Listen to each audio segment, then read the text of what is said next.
walafiat, alhamdulillah Ustaz. Ya. Ini sedang di mana Ustaz? Saya tepatnya di rumah. Nah, jadi di rumah ini di ruang favorit saya di perpustakaan. Masya Allah. Sendiri Ustaz di rumah. Oh. Tidak ada anak, tidak ada istri, semua saya sudah kirim ke kampung, isolasi. Itu lebih parah dari lockdown. Ya, apa boleh buat? Ini berat, tapi harus dilalui. Sebab kalau terpapar virus, lebih parah lagi. Apa sebabnya? Kenapa tidak dengan keluarga? Sebab waktu itu, Ustaz, sebelum saya ketemu dengan orang yang kontak fisik, kontak dalam arti wawancara dengan orang yang dinyatakan positif, guru saya, Profesor Dr. Idrus Paturusi, mantan Rektor Unhas, saya wawancara. Nah, sebelum wawancara itu, anak saya sudah kirim kampung. Satu, untuk menghadiri pesta keluarga pengantin. Yang kedua, memang untuk isolasi, karena di kampung lebih aman. Nah, ternyata setelah saya dinyatakan orang tanpa gejala, karena sudah ketemu dengan orang yang positif virus, maka saya tidak boleh ke kampung. Dan anak istri saya juga tidak boleh ke Makassar untuk melindungi dari tertular virus. Saya alhamdulillah sudah tes dan sudah mengalami masa isolasi sudah lebih dari 14 hari. Ini hari ke-19. Alhamdulillah sudah tes rapid, meskipun tes rapid ini sebenarnya bukan untuk menentukan tingkat akurasinya cuma 30%, tapi dinyatakan negatif. Untuk itu saya harus ulang lagi di hari ke-7, maknanya di hari Jumat. Jadi kapan Ustadz barunya benar-benar steril, benar-benar negatif? Nah, sebenarnya sekarang dari tes itu, rapid itu sudah, tapi untuk betul-betul meyakinkan, maka saya harus tetap di rumah sendiri, tidak boleh kemana-mana, lalu di hari Jumat akan datang, tes lagi. Saya diberitahu oleh dokter bahwa kalau tetap hasilnya masih negatif, alhamdulillah Ustadz betul-betul bersih dari virus dan sudah terbentuk imunitas dalam diri yang baik. Oh, insya Allah, amin. Apa aja kegiatan Ustadz untuk mengisi hari kosong ini? Alhamdulillah, saya merasa selama ini menemukan jati diri saya puluhan tahun yang lalu zaman kos-kos. Masya Allah. Alhamdulillah. Karena kita kan harus menjaga daya tahan tubuh. Hidup saya merasa alhamdulillah selama ini hidup saya betul-betul untuk diri saya. Selama ini, selama jadi ustadz, hidup saya lebih banyak untuk orang lain. Dakwah tanpa mengenal lelah dari satu kabupaten ke kabupaten, dari pesawat ke darat dan seterusnya. Selama saya isolasi diri di rumah, subhanallah, hidup saya betul-betul untuk diri saya. Saya pagi-pagi sholat subuh meskipun tidak ke masjid karena dianjurkan hanya untuk di rumah. Kemudian sudah bangun saya membuat jus sendiri. Jam 6 saya sudah di dapur membuat jus sendiri, jus buah 1 gelas, kemudian jus sayur 1 gelas, kemudian makan beberapa, kemudian sarapan di jam 8, kemudian membersihkan rumah. Betul-betul hidup saya penuh kegiatan. Itu kemudian jam 9 ada lagunya itu. Oh iya, ya lagunya Omar Rama. Kayak mana lagunya? Inilah saya ingat lagi lagunya Omar Rama dulu. Apa susahnya jadi bujangan kemana-mana, ada orang yang melarang. Itu lagu Kus Plus Ustadz Hasan. Hah? Kus Plus. Oh, ini pengaruh saya sudah lama isolasi diri sendiri. Saya jadi beleng-beleng. Jadi tapi alhamdulillah saya merasa Ustadz, selama ini saya baca bukunya Ustadz yang Ustadz hadiahkan ke saya. Kemudian ceramah-ceramah Ustadz, saya nonton ceramah-ceramah para guru, saya ceramah, saya nonton. Alhamdulillah sudah ada buku saya sudah tulis, ketik, sudah jadi. Tinggal mudah-mudahan ada percetakan yang mau terbitkan, kumpulan ceramah-ceramah singkat untuk Ramadan. Sudah ada. Kemudian disertasi saya insya Allah mudah-mudahan setelah virus ini berlalu bisa jadi buku. Disertasi saya, disertasi baik yang di UIN maupun di UKM, sudah saya kotak-kotak balik, alhamdulillah lagi proses. Jadi sudah tuntas. Kemudian ada juga beberapa melayani pertanyaan jamaah melalui medsos, kita layani semua. Alhamdulillah hidup saya lebih tertib, Ustaz. Andai bukan siaran langsung seperti ini, saya sudah tidur. Biasanya sebelum jam 10 saya sudah tidur, jam 3 bangun lagi. Saya konsultasi dengan pakar ilmu kesehatan masyarakat, guru saya juga, Profesor Dr. Feni Haju. Saya dijelaskan bahwa jam tidurnya Rasulullah itu jam tidur lebih awal, bangun sepertiga dari malam, disitulah terbentuknya imunitas tubuh yang sangat baik. Jadi sangat bagus tidur setelah Isya sampai tengah malam.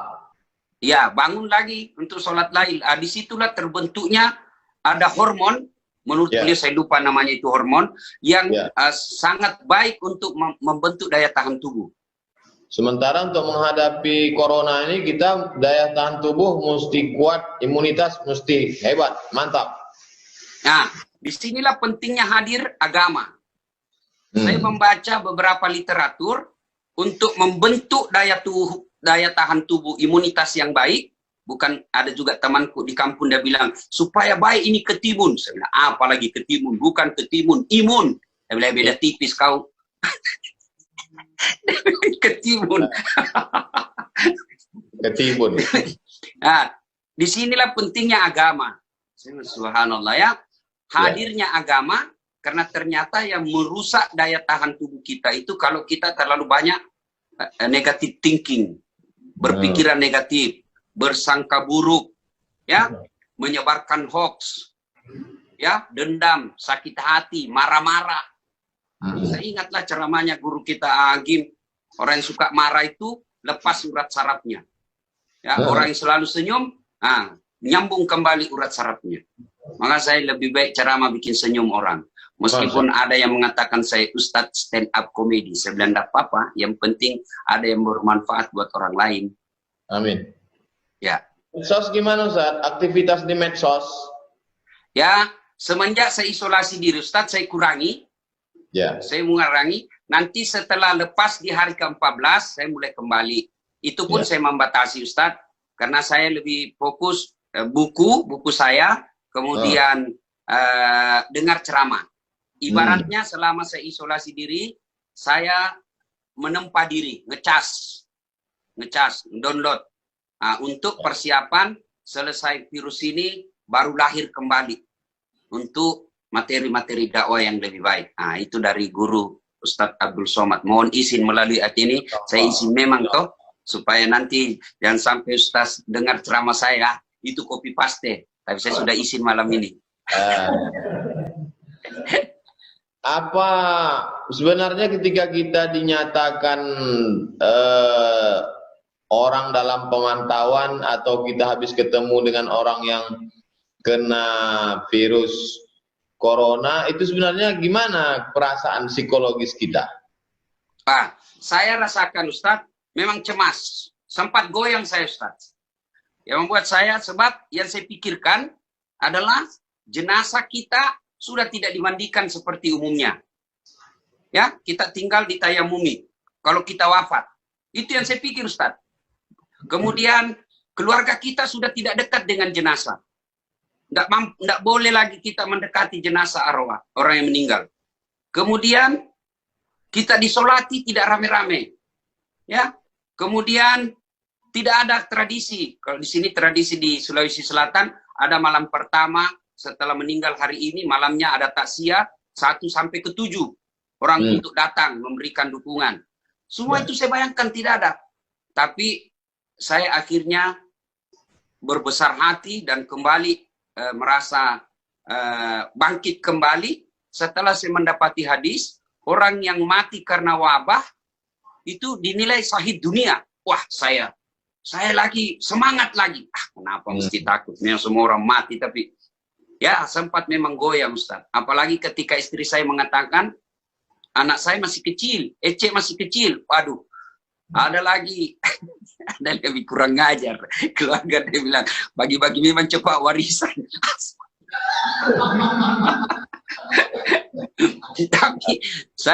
Tapi yang membuat saya semangat, Ustaz, gini, saya pikir kalau saya terpapar, pasti di hari 1 sampai ke 7 sudah ada gejala. Minimal saya demam, atau batuk, atau tenggorokan saya. Tapi semua gejala-gejala yang disampaikan itu tidak ada. Jadi saya confidence, ya, alhamdulillah. Tapi tetap berdoa, ya, tetap berusaha membangkitkan daya tahan tubuh. Yang saya lakukan itu ya makan sesuai yang dulu diajarkan masuk kita SD, 4 sehat 5 sempurna. Nah, bahkan ini saya ketawa-ketawa sendiri di rumah. Waktu kita dulu kecil di kampung kan dibilang tahun 2020 nanti kita akan melihat mobil terbang. Ya, kita akan melihat lagi bukan lagi kendaraan di aspal, tapi kendaraan di atas udara lagi, mobil terbang. Tapi ternyata di 2020 ini baru kita diajari bagaimana cara mencuci tangan yang benar. Apa prediksi Ustadz ke depan, Mei, April, Mei, Juni ini bagaimana agaknya ke depan? Saya kira kalau masyarakat kita tetap acuh dan tidak mengindahkan untuk tetap tinggal di rumah, maka ini saya prediksi lama, Ustaz. Menurut saya pun, asumsi saya bukan orang medis, tapi saya asumsi saya melihat pengalaman virus-virus yang lalu, Corona ini tidak mungkin hilang di permukaan bumi. Tidak mungkin. Ya, yang ada adalah Allah memberikan pertolongannya kepada kita, sehingga tubuh kita meresponnya dengan kekebalan tubuh. Seperti virus lepra sampai sekarang masih ada. Kolera masih ada. Influenza sampai sekarang masih ada. Tapi alhamdulillah, dengan perkembangan ilmu pengetahuan dan adaptasi tubuh dengan alam, sehingga tubuh kita ini imun terhadap virus-virus itu. Influenza dulu mematikan, sampai di Spanyol bisa mematikan jutaan orang. Tapi sampai sekarang influenza masih ada. Maka corona ini sepertinya tidak akan hilang di muka bumi. Yang ada adalah Allah menolong kita dengan memberikan daya tahan tubuh yang imun, sehingga corona ini tetap ada, tapi dia sudah tidak mematikan kita. Terus nanti bagaimana nih Ramadan kita, Idul Fitri kita, Ustaz? Ya, saya melihat tadi surat edaran dari Kementerian Agama bahwa untuk tahun ini tidak ada Idul Fitri. Maka kalau betul ini, saya belum baca secara detail, saya hanya baca beberapa kiriman kawan. Kalau betul ini, maka kita lihat dulu, tentu kita kembali kepada Majelis Ulama. Kalau Majelis Ulama memfatwakan, karena Majelis Ulama seperti Tuan Guru ketahui, kita semua ketahui bahwa di Majelis Ulama itu kumpulan orang-orang yang memang kompeten di bidangnya, ormas-ormas dan lain sebagainya. Kalau mereka Majelis Ulama memutuskan untuk ditiadakan, ya kita ikut. Ya. Apalagi kalau memang fakta dan datanya menunjukkan bahwa memang belum bisa diatasi, maka kita mengikutinya. Apa saja yang membuat imun kita ini kuat, pertahanan tubuh kita ini kuat sehingga bisa kebal dari corona ini? Saya kira Allah menyediakan semua itu dengan sangat murah. Satu, kalau dulu pemahaman kita menganggapnya bahwa sumber vitamin C yang paling baik itu kan dari jeruk. Ya. Ternyata ada yang lebih hebat, Ustaz, meningkatkan imunitas kita. Daun kelor. Bagaimana daun kelor di kampung saya itu tidak perlu dibeli. Ya. Masjid saya di kampung itu pagarnya daun kelor. Orang pulang sekarang baru manfaat. Depan rumah saya juga ada daun kelor. Nah, orang lewat ambil. Nah, murah. Coba kalau obatnya adalah buah pir. Mahal kan? Susah kita. Susah kita ini orang miskin. Kalau anunya adalah anggur. Atau kurma ajwa. Wih, repot kita. Mahal itu. Kemudian itu poligami meningkatkan imun juga, poligami. Wah, Itu lain lagi, lain bahasannya itu, Ustaz. Lain bahasannya. Saya takut bahas ini karena pasti istri saya bisa melihatnya.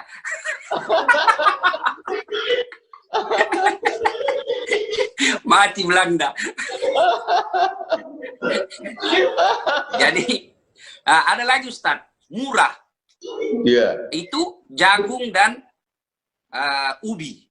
Itu ternyata jagung dan ubi karbohidratnya sangat baik untuk meningkatkan daya tahan tubuh dibanding nasi. Oh. Ubi, jagung murah meriah. Kalau jagung saya biasa bilang di kampung makanan mesin ketik. Tahu Ustaz mesin ketik kan? Kan kalau orang makan jagung kan begini Ustaz.